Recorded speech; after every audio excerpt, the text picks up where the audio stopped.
Welcome to Learning Photography with Duck. Here's your host, Duck.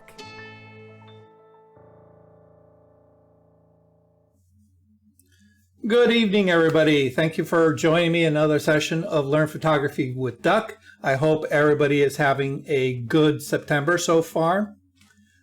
Yes, nods. Awesome. As you guys already know, I can already feel it. As you guys know, I record these sessions so that way if you need to refer back to them, you could always go to my YouTube channel and, play back the episode in order to get whatever it is that you may have missed. The one thing I noticed is, my channel's very, very new.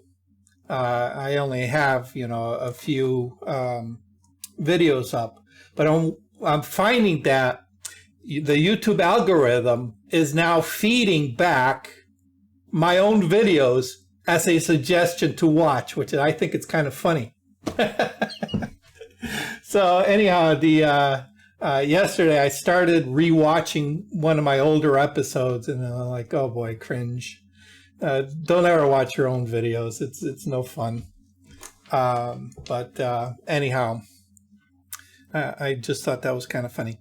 I do ask that if you do have friends who are into photography and do not know about what I do here on Zoom, I would appreciate you letting them know, have them join us. Let's see if we can build up this little community of ours and at least, refer them to my YouTube channel, Learn Photography with Duck, and have them subscribe and like the videos because that helps. So anyhow, as I mentioned before we started recording, today's episode is on using luminosity masks, and it was suggested by Mark, who's in the Zoom chat with us today. And what I'd like to do, let's see, there we go. And we got Jill. Say hi, Jill. You're you're featured. What I'd like to do moving forward is, if you guys have a particular hang up or an issue or frustration with any aspects of Photoshop, just send it to me through Facebook, and hopefully we'll turn it into a workshop session here on Learn Photography with Duck. All right, so today's episode comes via Mark, and what we're going to be discussing is what are called luminosity masks. Now, luminosity masks, if you're familiar with certain terms, it's pretty self-descriptive what a luminosity mask.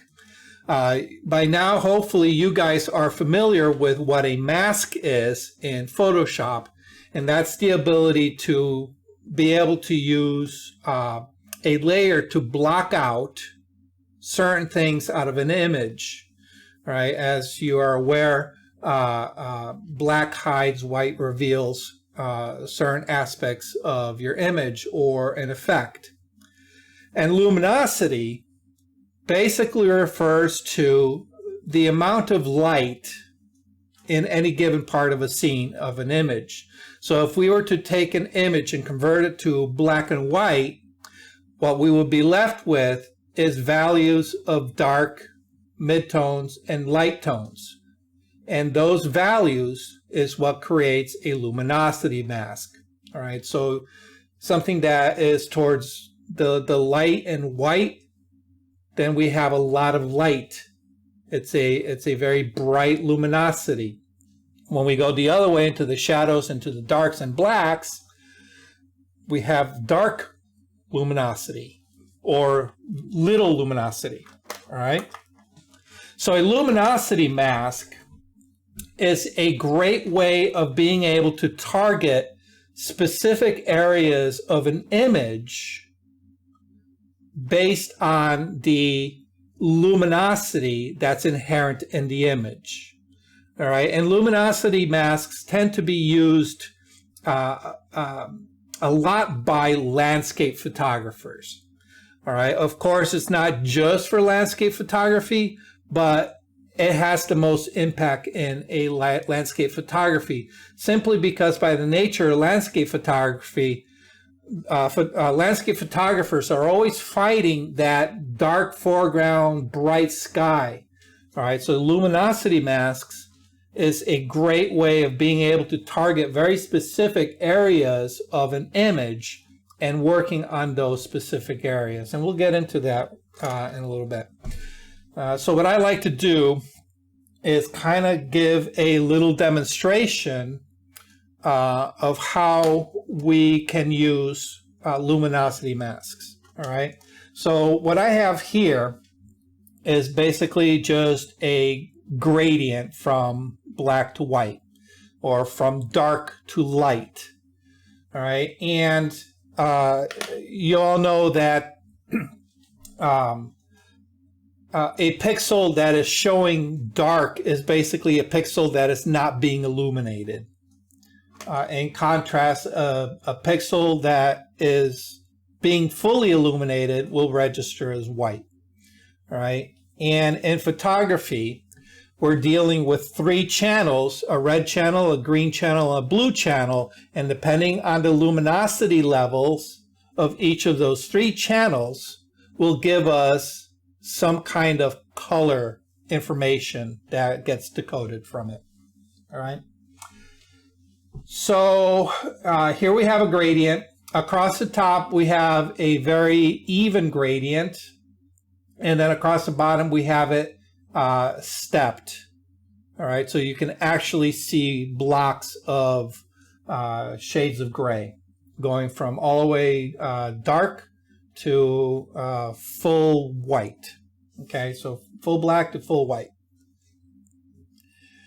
And if we wanted to just apply a regular mask, we just come down, create a mask, and then by selecting the brush tool, all right, and using black, all right, because black hides, all right, if I were to paint on this, you can see where I'm painting on my mask,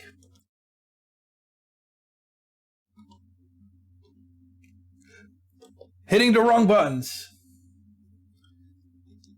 Where I'm hitting on my mask here, and all right, it doesn't want to, something's up. Okay, you can see where the mask is. It's being reflected on the actual image, and everything that I just painted is being hidden from view. All right, so black hides, white reveals. That's the basic understanding of a mask. All right, we'll delete that mask. All right, now another way, so that method of making a mask is doing it by hand. Another method is we can use some kind of selection tool. Okay. Make a selection, click on the mask tool. All right, and I'll Control I to invert. And we've hidden this part here from our image. All right, and this is used for making selections, of people, of things that you want to isolate, and so forth. All right, so this is a manual method of making a selection. There are other ways of making selections or making a mask that relies on the information that's inherent in the image. And the information that is inherent in an image is that lightness and darkness values. And we are able to make selections based on the brightness values. All right, so what do I mean by this? All right, as I said, an image is basically 3 channels: a red channel, a green channel, a blue channel. Each of these 3 channels is a black and white image with slightly different values that when combined, we extrapolate color information. All right, and if we look here, we have access to our channels. If you don't have it available, what you can do is you can go up to Windows, all right, and just look for channels here and make sure that it's checked. Once it's checked, it'll show up, and then you'll get something like this. And what this does is it breaks down your image into the first one is the full RGB, all 3 channels, red, green, and blue. And then right below it, you have individual channels, a red channel, a green channel, and a blue channel. Now, in this particular example, you'll notice that all 3 channels are exactly alike. And that's because I'm working with a gray tone image. There is absolutely no color information to begin with, okay? But I want you to be familiar with the channels tab here, because this is, all right? So right here, if we look just at the red channel, we're dealing with a black and white image. In theory, we can use this as a mask. Now, everything that is white and light reveals, everything that is black and dark starts getting hidden. All right? So, for example, let me go ahead and go back to my layers channel. And what I'm going to do is I'm going to create just a solid color. Let's pick something bright and happy. Okay. I've applied a yellow layer. All right. What I'm going to do is I'm going to hide that for a second. I'm going to go back to my channels layer. All right. And if I press and hold the Control key on Windows or the Command key on a Mac, if I press and hold the Control Command key and then click on the little icon, in this case the red channel, if I click on that, it makes a selection. All right, I don't know if you can see the marching ants. Okay. All right, that selection is based on the luminosity of the image. All right, and what it's doing is selecting all the bright images, and what's being displayed with the marching ants is anything that is 50% gray or brighter.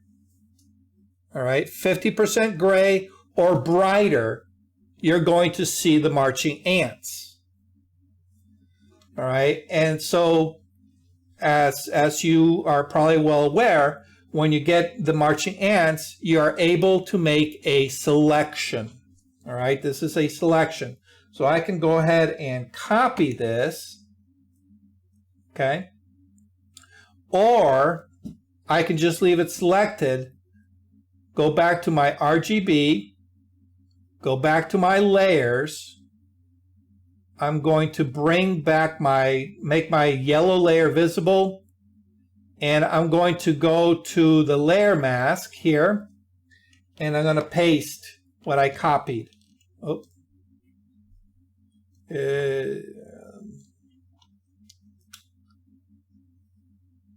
Too many clicks. All right, I'm going to paste what I copied. All right. Oh, that's weird.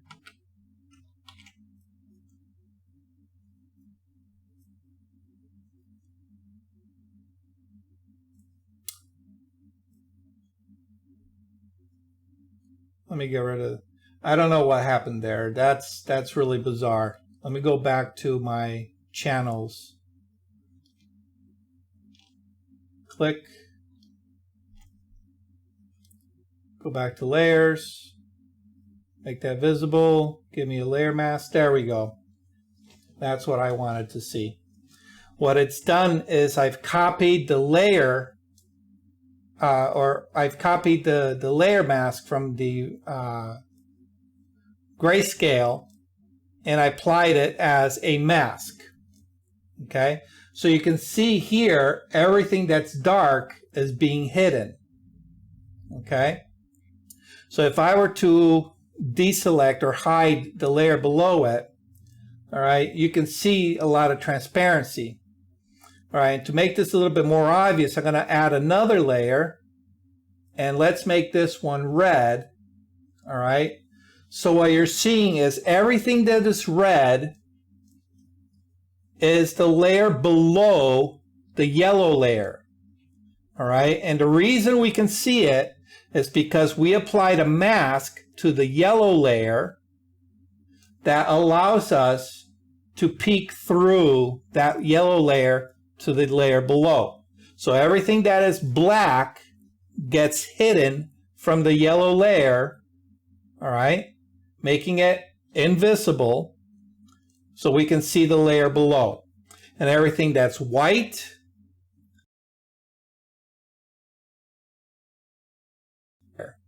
all right. So we can use this ability to manipulate luminosities masks to be able to grab luminosity from a given channel and apply it to our image. All right. Now let me just get rid of these two. Oh. Go back to our original layer. All right. Go back to our channels, all right, and we have all our channels. Now, the way we make a selection is we use the control or command key, control command, and we click on the little icon there, okay? And like I said, it selects anything that is 50% gray or brighter. All right, that's visible with the marching ants. But as you saw, it also selected everything that is dark.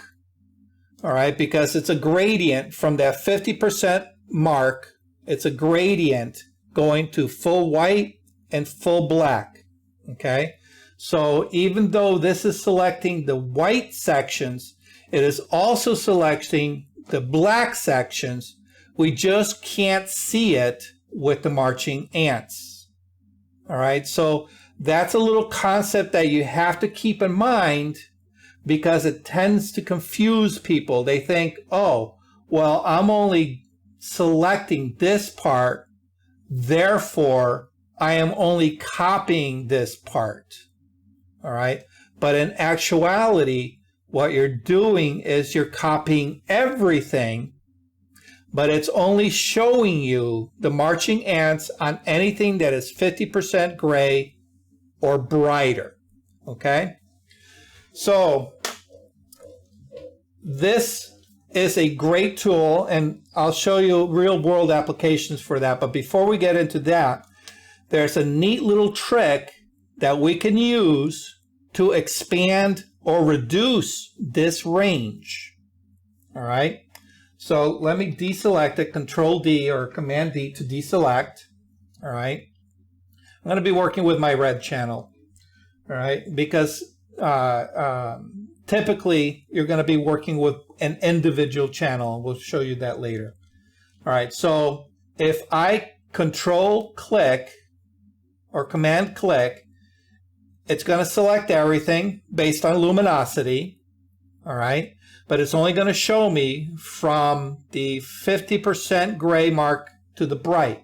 However, if I want to reduce that selection, all right, instead of going from 50% gray to bright, let's say I wanted to select just a really bright areas, I can do that by holding and pressing and holding the shift, the control shift alt key, or the command shift option key, and clicking again. All right. And oh, what happened?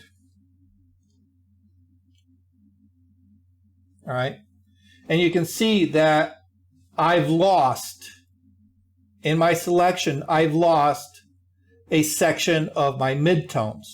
Now, it's still selecting it.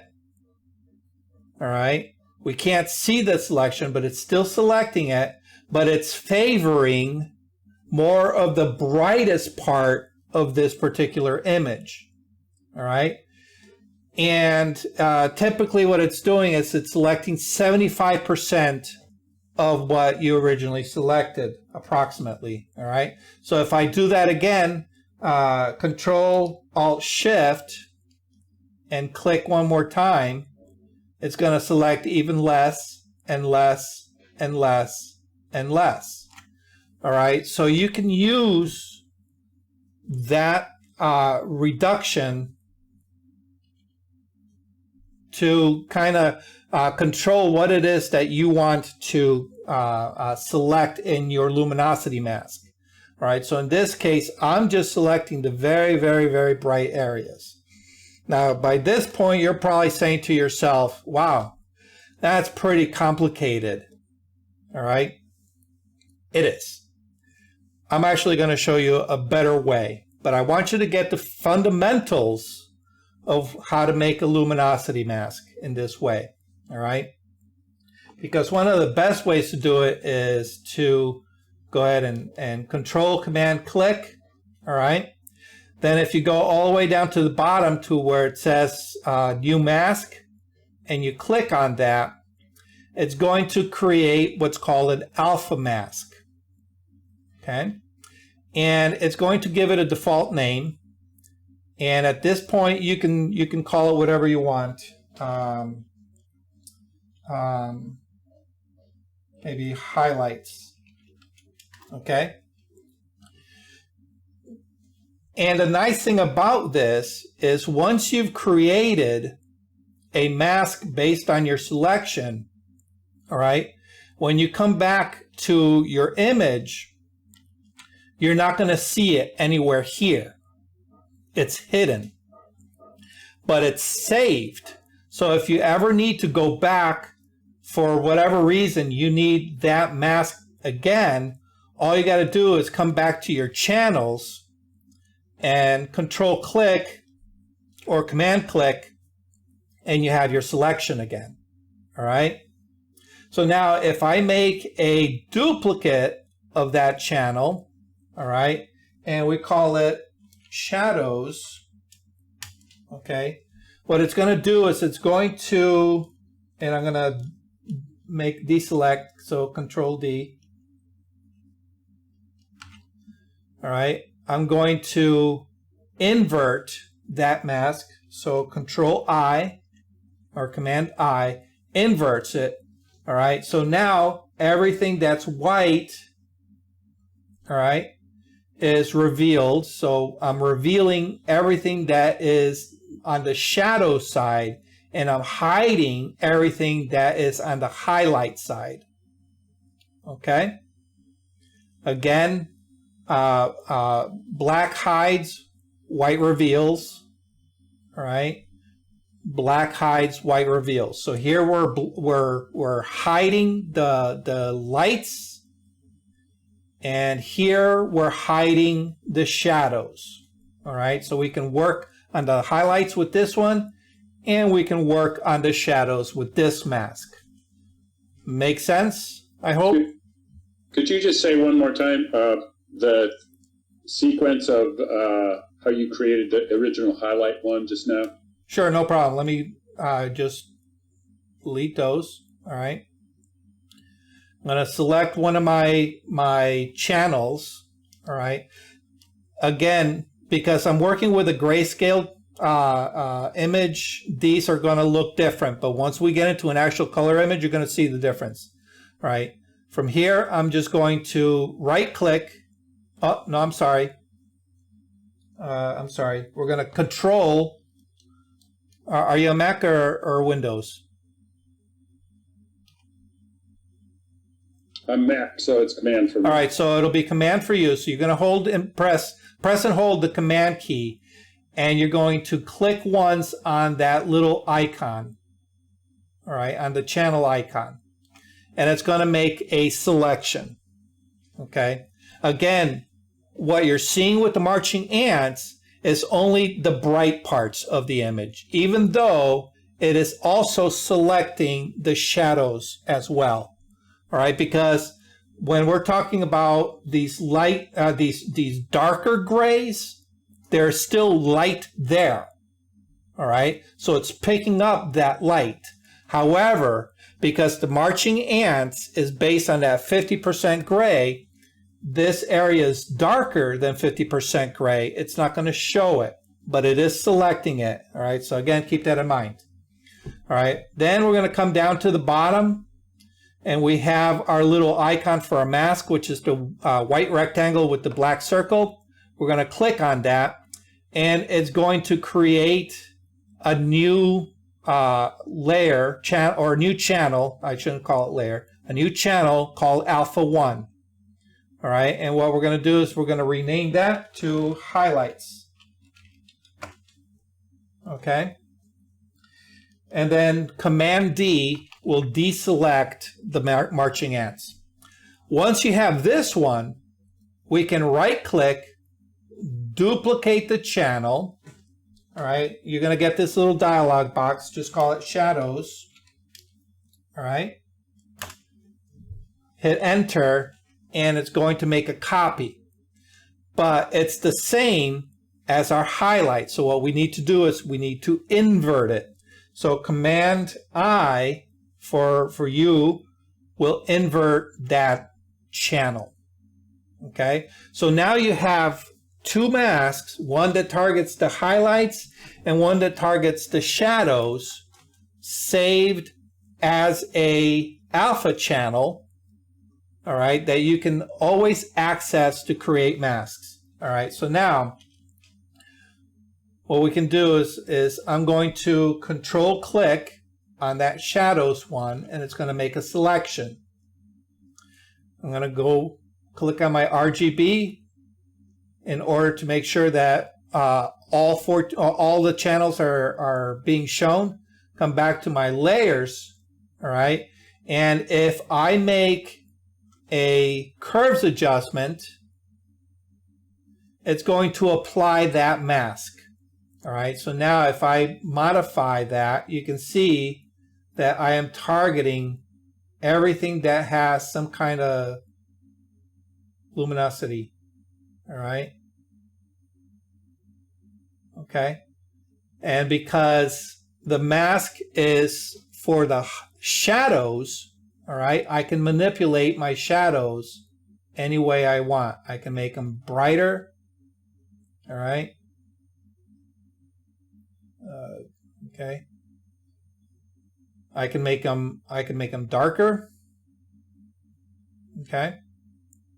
Because it's just targeting the shadow side. All right. If you notice, everything on the bright side did not get affected. All right. Okay. So that's the basic concept. Oh, let me get rid of everything. That's a basic concept of a luminosity mask. What you're doing is you're just using the luminance in an image. All right. Now, like I said, anytime you need to, you can always come back to your channels and pick up one of those alpha channels that you created. All right. Now, this can be a little tricky. So let me just get rid of those. Because as you probably notice, it can be frustrating because Photoshop is only showing you anything that's 50% gray or lighter as being selected, and kind of disregarding that anything on the darker side. So a guessing game. It's like, did I get enough? All right. So here is a slightly better way, actually a much better way of creating a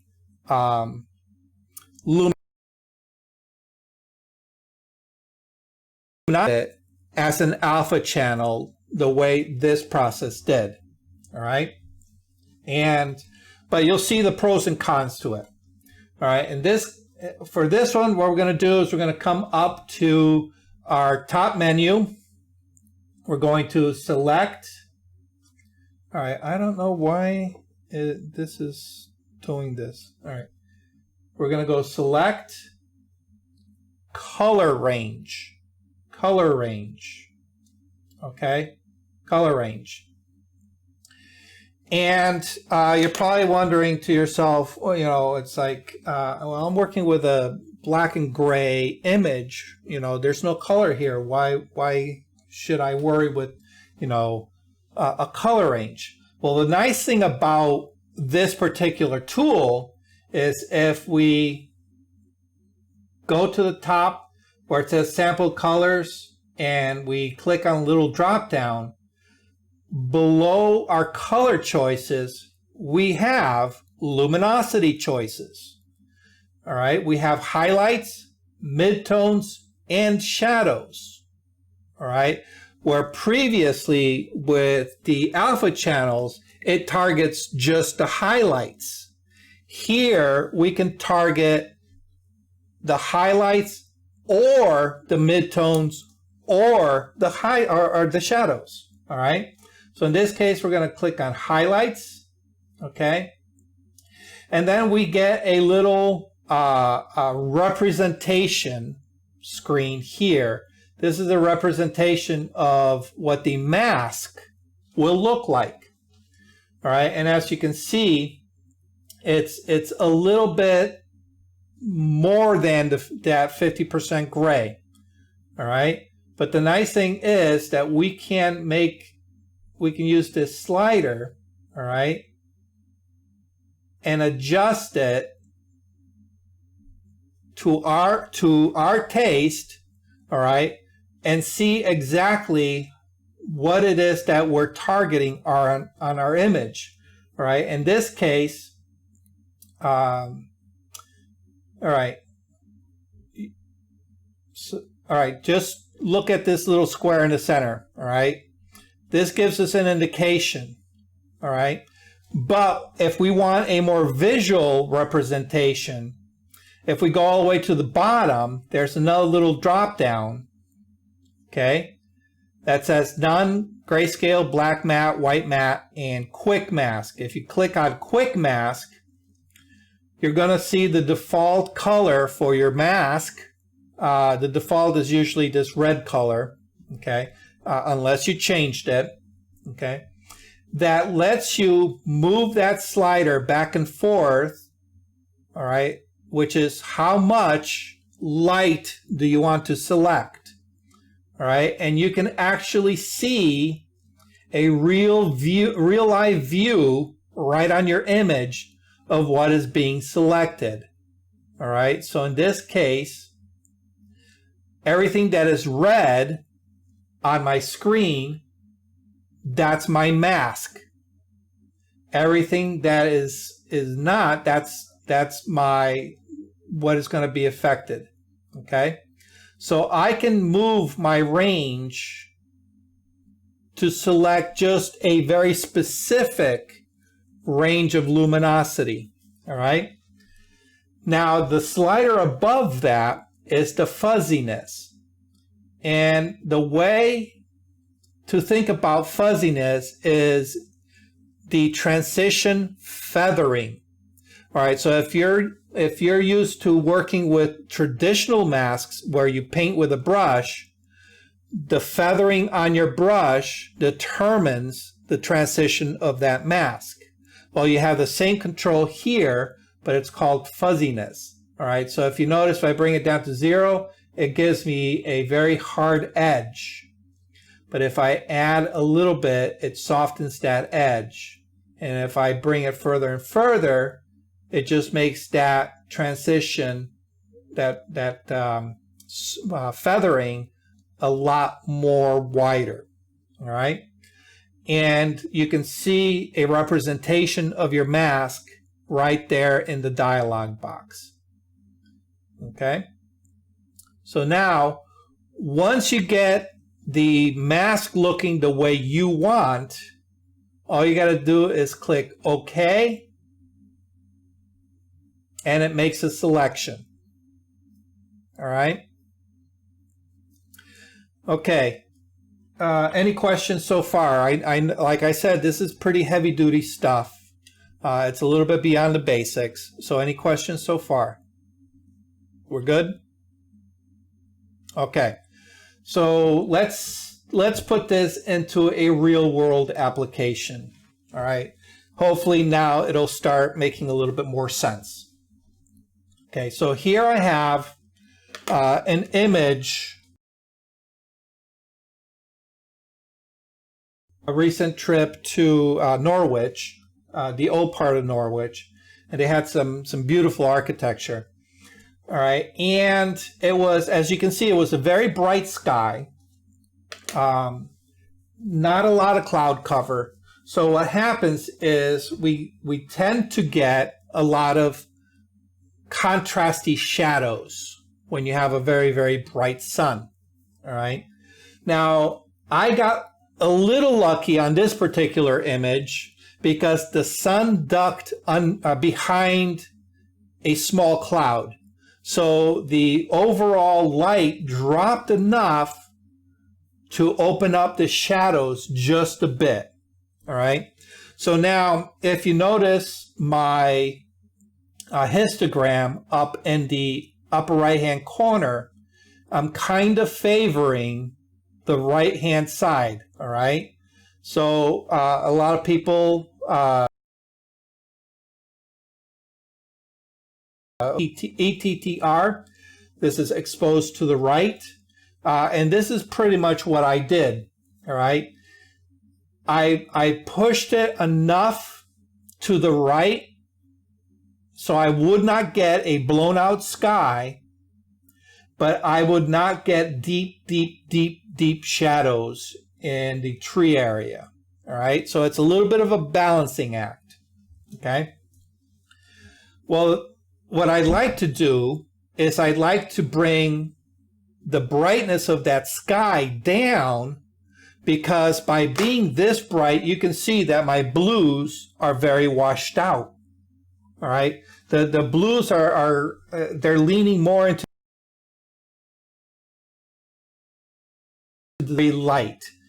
So the contrast between the blue and the clouds, it's, questionable. I'd like to see a little bit more contrast. Also, the pavement in the foreground is very, very bright in comparison to my scene. All right. So now, obviously, there are a lot of tools that you can use to correct for these issues. All right. But because we have the ability to create luminosity masks, all right, we can use masks that target these bright areas in order to control it. All right, so this is what the image looks like. Let's go over to our channels. Okay, and our channels now, let's see if I can panel options. Let me see if I can make these a little bit bigger. There you go. Actually, let me make them a lot bigger for you guys. There we go. Okay, so we have the RGB channel. All right, and the RGB channel is basically just all three channels put together. All right, that's what creates our color image. All right, and then we have the individual colors, red. All right, and what I want you to do is I want you to pay a little closer attention to the differences in luminosity, all right, between each channel. You'll notice like the sky or the building or the trees, the gray shift in luminosity between each of the channels. So this is the red channel, this is the green channel, and this is the blue channel. Okay? So this is, think of it as a blue mask. Everything that is coming into the camera that is blue, all right, is being controlled by this mask. All right, so wherever it's dark, it's not letting a lot of blue through. All right, but we have a blue sky, so we're getting a lot of blue up in that sky. Okay, so we're also getting a lot of blue on the ground. All right, but we're also getting a lot of green and a lot of red. So there's a mix of colors. All right, but what we can do is we can use these particular channels to make our selection. All right, so what I want to do is I want to target the sky and that roadway in the front, because I like to be able to drop the luminosity. I want to make it a little darker. All right, so from all three channels, the one that gives me the most separation between trees and sky and lawn and road is this blue channel.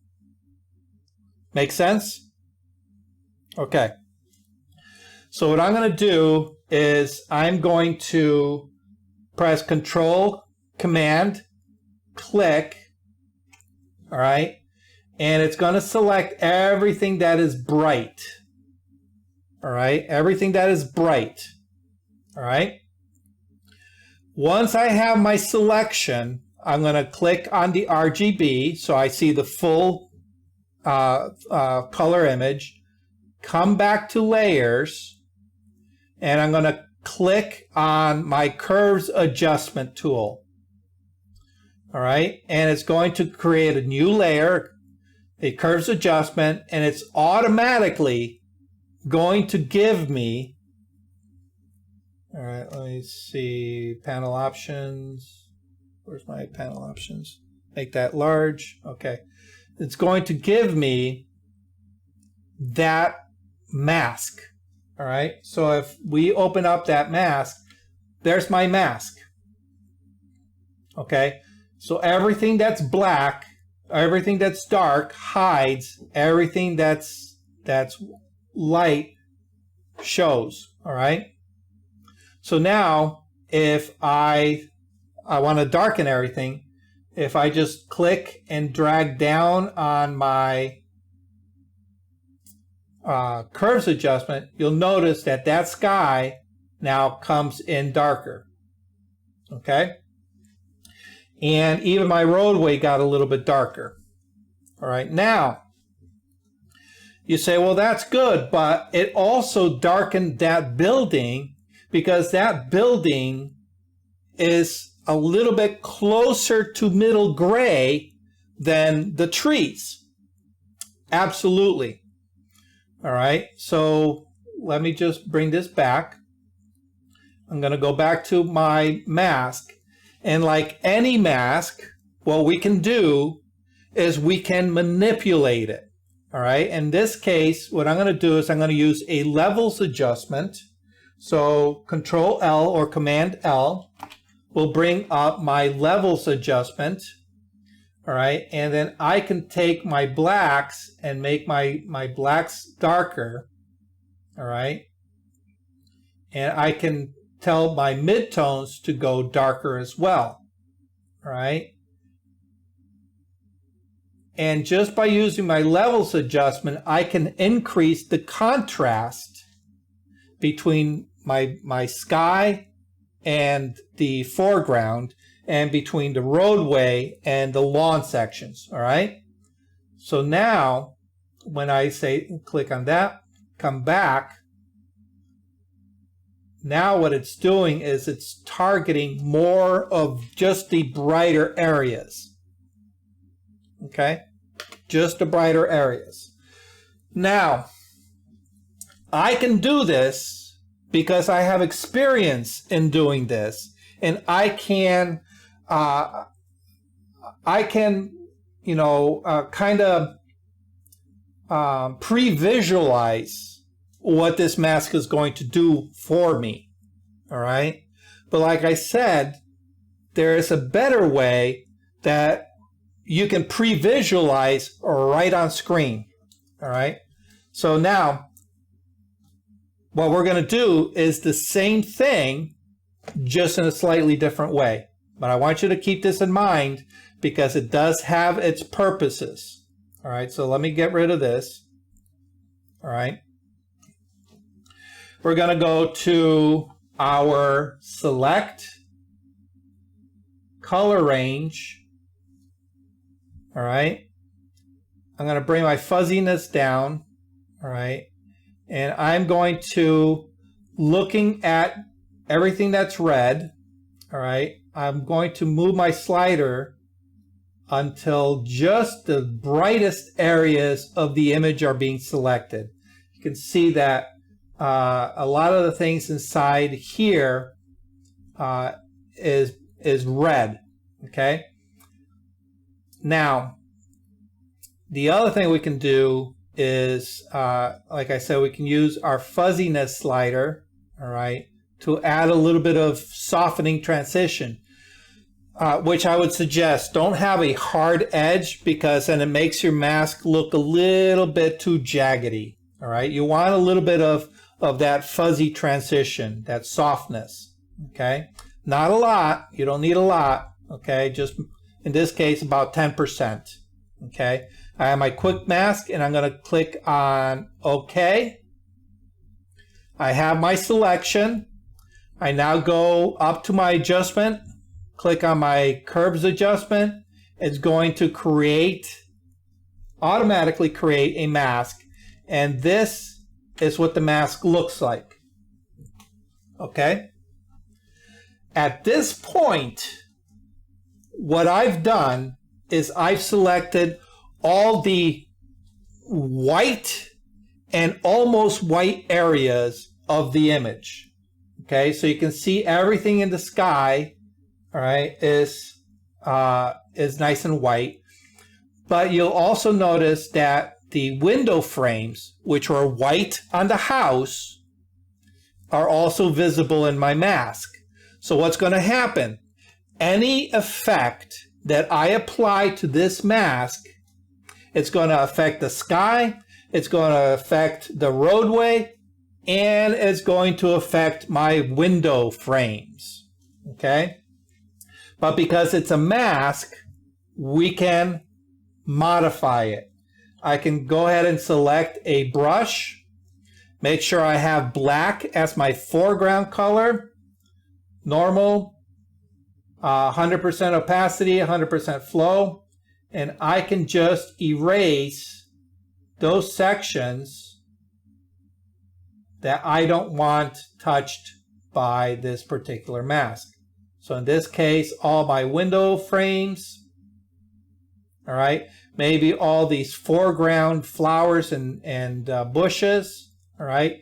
I want to leave the tops of the trees alone because some of that sky's coming through. I want to make sure I leave that alone, okay. And I basically just erase the parts that I don't want touched, okay. And if we need to, we can go ahead and zoom in, resize my brush accordingly, all right, and go ahead and make my erases, erase the parts that I don't want affected. Okay, simple as that. Simple as that. All right, now I want you to look at the complexity of this mask. All right, all right, look how nice. All these, imagine trying to do this by hand. Forget it. Never in a million years. All right. All right, so now we have our nice mask created. I can then go ahead and bring my luminosity down, and look at that, how beautiful that is with just one adjustment. It's a little bit more balanced. Okay.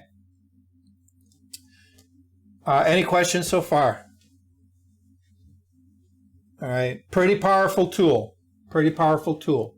All right.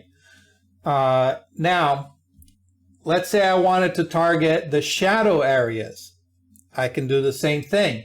Go select. Let me select my background. Select color range. All right. And instead of highlights, I'm going to go to my shadows. All right. And you notice that my mask is now inverted. All right. Everything that's bright is tinted red with that mask. And everything that's dark is showing. All right. And we see the representation of that in our preview. And again, how much of that lightness and darkness do you want to filter out? You use the range slider. Okay. In this case, maybe I just want to target just a really, really deep, dark shadow areas. All right. My fuzziness filter. Okay. Hit OK. Create a new curves adjustment. Okay. And we can brighten up that area.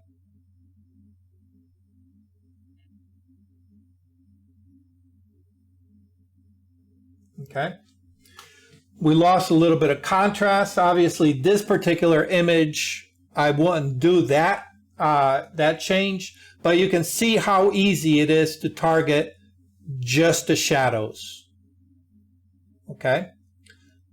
All right. Any questions on making these selections? No? All right. So now in this particular case, we have a pretty good contrast between our sky and our foreground. All right. But what about images where the contrast isn't as great? Okay. And we want to add a little bit more contrast. All right. Well, we can do the same thing. We can go select color range. I'm going to target my highlights. All right. But in this case, I want to make sure that I target just the really, really brightest parts. Okay.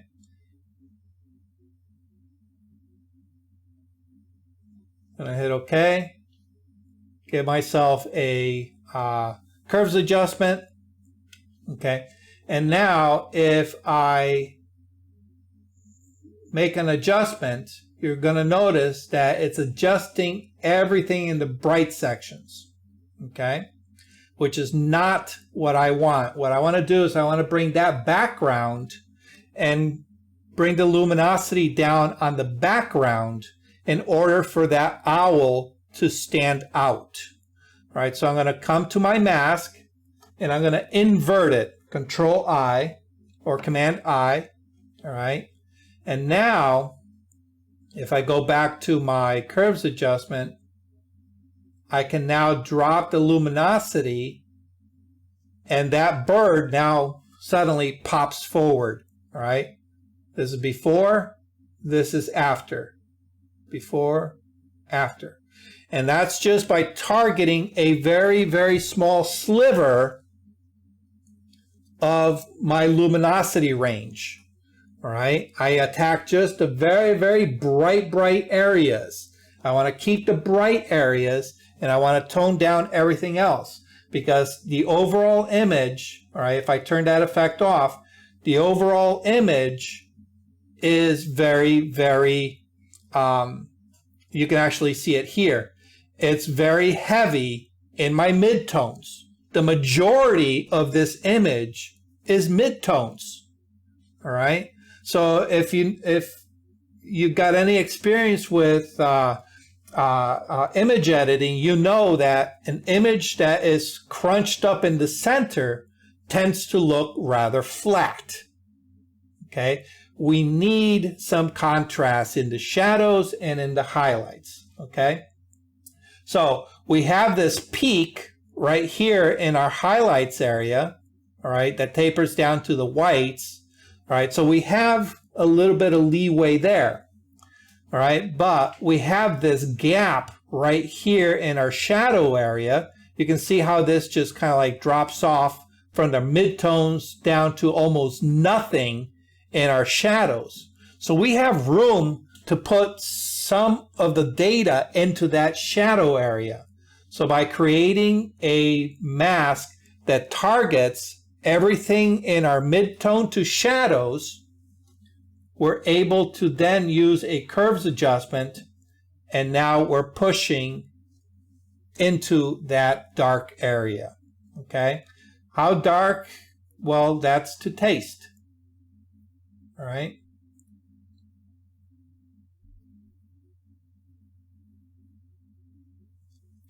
Okay. So you don't necessarily need a heavy contrasty image in order to use these luminosity masks.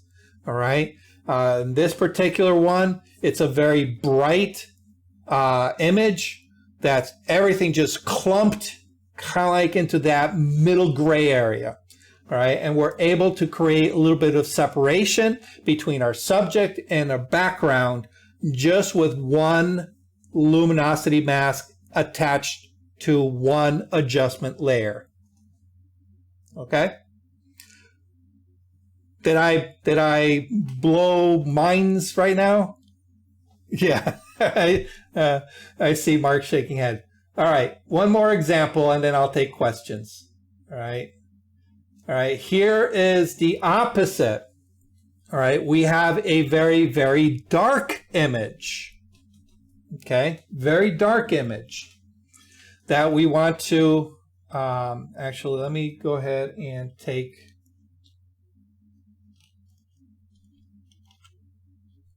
all right. What we want to do is we want to maybe brighten up our sky, maybe add a little bit of more mood to this image. Okay. All right. So let's take a look at our channels first. All right. This is our channels. All right. Our red channel, not a lot of contrast. Our green channel, ooh, even less contrast. And then our blue channel, actually, no. I think our red channel is going to provide the most amount of contrast. Now, in this particular image, what I'm looking for is that division between sky and ground, all right? And the red channel gives me that nice, very almost black edge against that sky, all right? Again, trying to make a mask that masks out all these complex shapes is going to be near impossible to do by hand. All right. However, with a luminosity mask, we can do just that.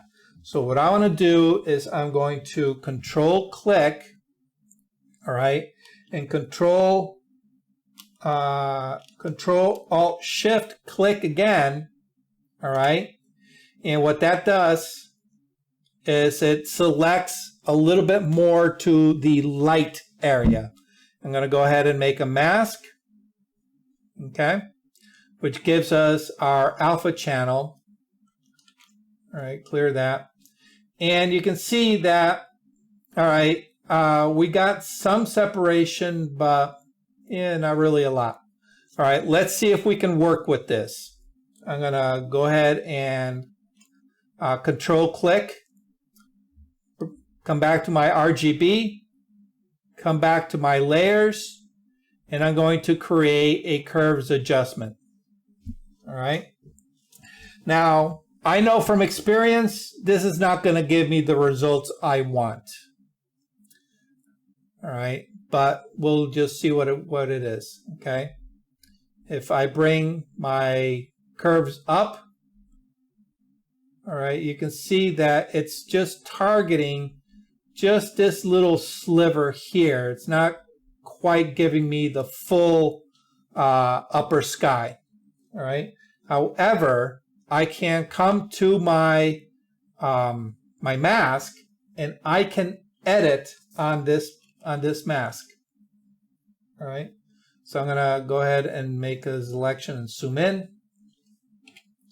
If I select white as my foreground color, white, all right, that means wherever I paint, it's going to give me white, all right, and I want to make sure that I don't touch anything that's black. So what I want to do is I'm going to switch over to overlay mode, all right, and I'm just going to kind of lighten all this area here,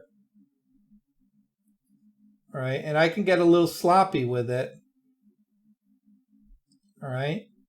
And what I'm doing is I am literally just creating more contrast. All right. I'm using a blending mode to artificially increase the contrast between the two. All right. So now I have to put a little bit more effort into this particular mask. All right. But by putting in a little bit of effort, I'm going to be able to get a nice clean selection of all this foreground stuff. All right. Now you got to be careful you don't overdo this, because you don't want to burn out too much of the detail in the foreground. All right. And if you notice, I'm just hitting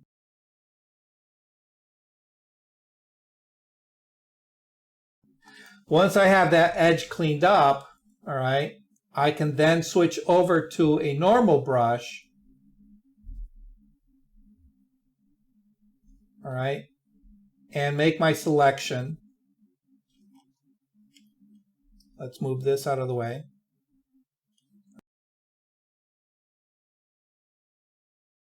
All right. And very quickly, what I've done is I've made a better selection that affects just my sky the most.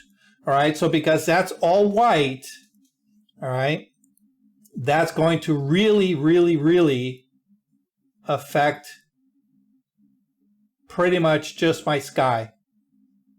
All right. Now, it will affect the boat a little bit, all right, because if we go back to our mask, you can see that we have these areas of highlight, all right, but I can go ahead and if I wanted to, I can paint that black and get myself a very contrasty mask, all right. All right, so now with this particular mask that's targeting, you know, my sky, I can then go to, let's say, my blue, and maybe take a little bit of the blue away, add a little bit of yellow, go to my red channel, maybe add a little bit of red.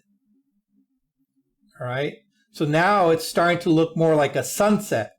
Now if I create a new curves adjustment, I can then take this mask and using the Alt Option key, drag it up, say replace mask, yes. What I've done is I've duplicated that mask. All right, now this mask, remember, is targeting the sky. So if we invert it, we'll be targeting the ground. So Control Option I, inverts it. Now I can then say I want to add a little bit of blue into my shadow area. Okay, and just like that, let me group these two together. This is before, this is after. Before, after.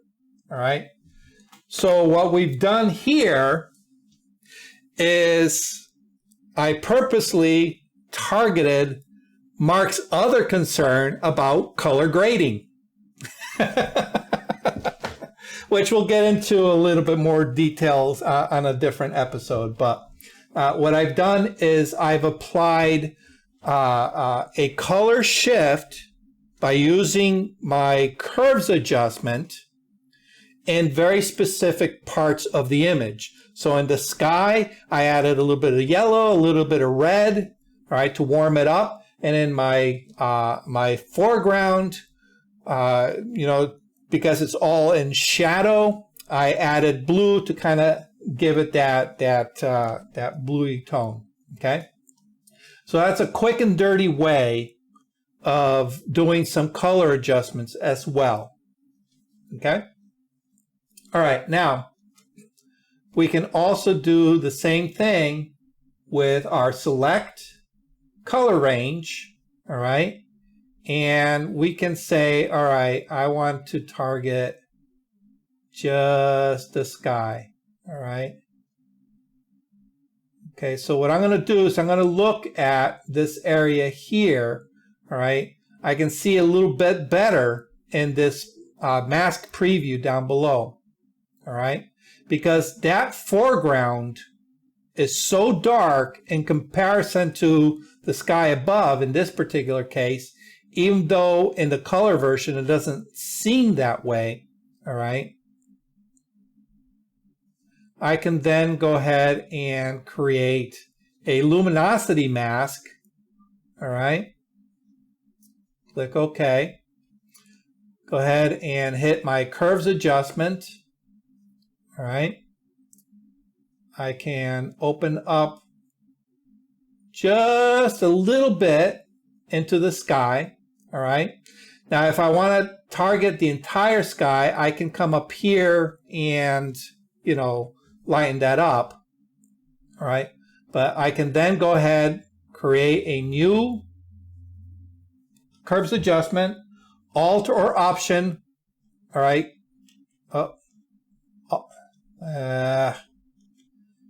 Alt or Action and drag up. Say yes to replace, and invert it with the Control I or Option I inverts it. And now I can add whatever color. Add a little bit of blue to the lower section. Oh, a little bit of blue. There we go. Okay. And the other one, I can add a little bit of yellow. Okay. There we go. All right, let me group these two together. Move that panel out of the way. Before, after. Before, after. All right. A very subtle effect that really adds a lot more mood to the image. Okay.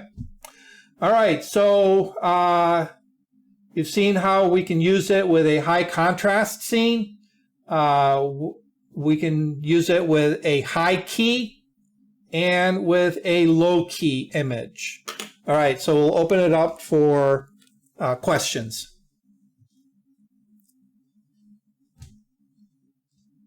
I know I couldn't have done that great a job explaining it all. You lost me a long time ago, so I don't have any questions. Oh, well. I don't use Photoshop much, so I come here just to learn little bits. Yeah. I'm still basically in Lightroom. No, that's fine. The thing is, Lightroom has very similar tools. All right. Lightroom does use range masks in some of the tools. Okay, especially with the they're more of the local tools.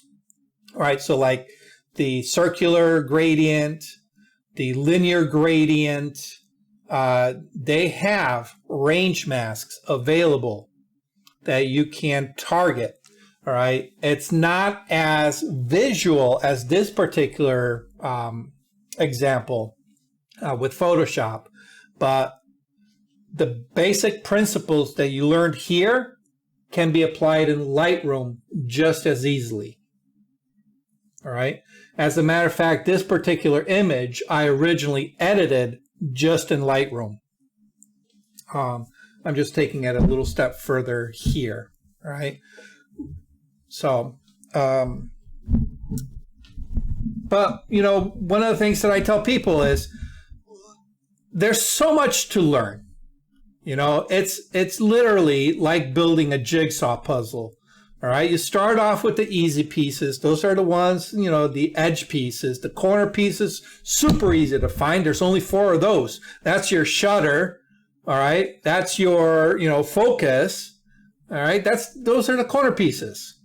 Then it comes to straight edge pieces that you kind of, you know, build your border. And then you get into the meat and potatoes of trying to figure out how all those internal pieces fall into place.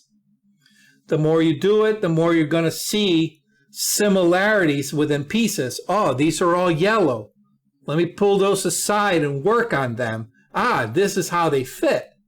Well, it's the same way here. All right, we're tackling a very specific color. All right, and after a while, you'll get to see how those pieces fit. All right, so don't get frustrated. All right, yeah. Any other questions? So, I mean, in a sort of crude way, it's a little bit analogous to when I'm pulling up my shadows in Lightroom or bringing down the highlights, but now you're able to target more specifically areas yes. of color. Now, I kind of glossed over a little bit into the mask manipulation, all right? But generating a luminosity mask, all right, gives you a foundation, all right? A lot of times you can target pretty much, I'd say 80% of what you need with a straight generated luminosity mask. But if you need to get that little tiny bitty bit, you know, you just take that generated mask and block out the stuff that you don't need, all right? Because you're working with a layer mask, you can manipulate it to however you want, all right? So again, I manipulated one of the masks with a level adjustment in order to make it darker, all right, and give me a little bit more contrast between the light area and the dark area, okay? So you can do that with an adjustment, or you can do that with a brush. So, again, it's really understanding what it is that you're trying to accomplish and then picking the proper tool to do it. So this is just another tool in your toolbox to be able to get to that end result. All right? In a quick way. Hopefully, in a quick way. So, but hopefully you got a chance to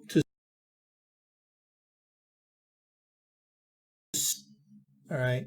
And a lot of times,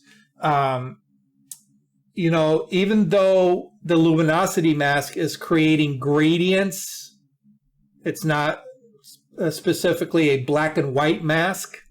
It's creating gradients. Often, those gradients will enhance your image in a way that you don't realize. So you don't need to get into this, well, I need to convert everything to black and white. You know, oftentimes letting that gradient sit gives you a more natural transition. You know, let's say you're blending your highlights, all right? Like with the image with the house, all right? All these window frames are very, very light, okay? So I could have left those and brought the level of my sky down. It would have brought, but it won't have overly affected the overall look because it would have still made sense. All right, if these window frames were a little bit darker, it wouldn't have hurt it, you know, because it all fits into the overall look. Okay. All right.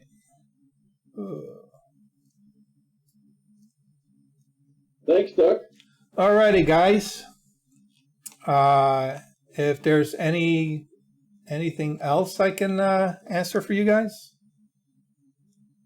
Yeah, thanks. That was a good tour. Educational. Well, good. That's what I want. I appreciate you pointing out the color grading because I had not ever thought of that, but I saw an image online where someone had taken a color image and they used split toning on it. So I attempted that in Lightroom, and it sounds like that's very similar to what you did in Photoshop, or at least there was some. Yeah, color grading is another one of those complex topics because there are so many ways of getting a color grade into an image, whether it's an overlay or whether it's a curves adjustment like I did here, or whether it's just converting something to black and gray and adding a gradient map to it.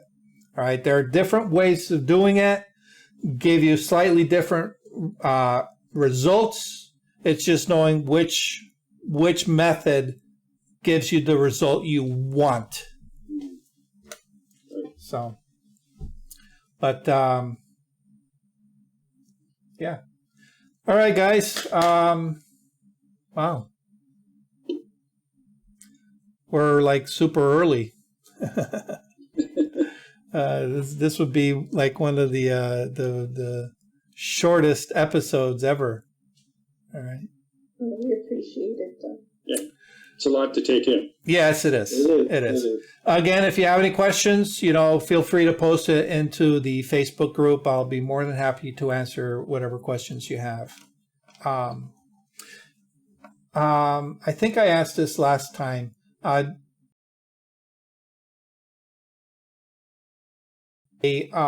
live photo critique of images. You submit an image and I critique it. Is that something that you feel might be of benefit to you? Yeah, I'd like to do that sometime. Okay. People up for it.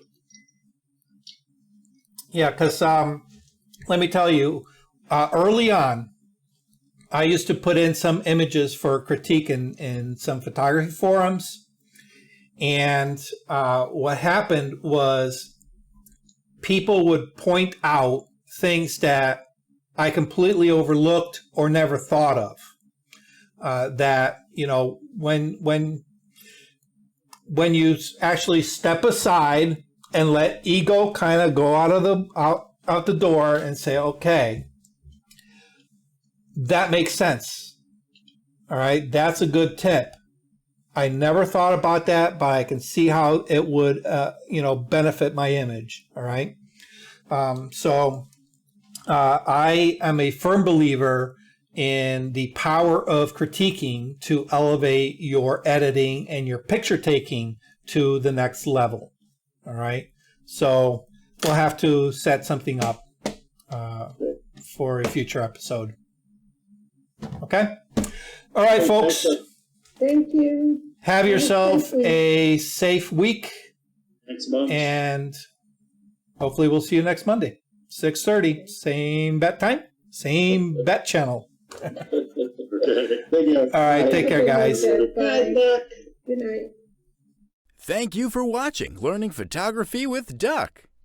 Brought to you in association with Milford Photo, your local full-service camera store. Located in downtown Milford, Connecticut, Milford Photo offers you a personalized shopping experience.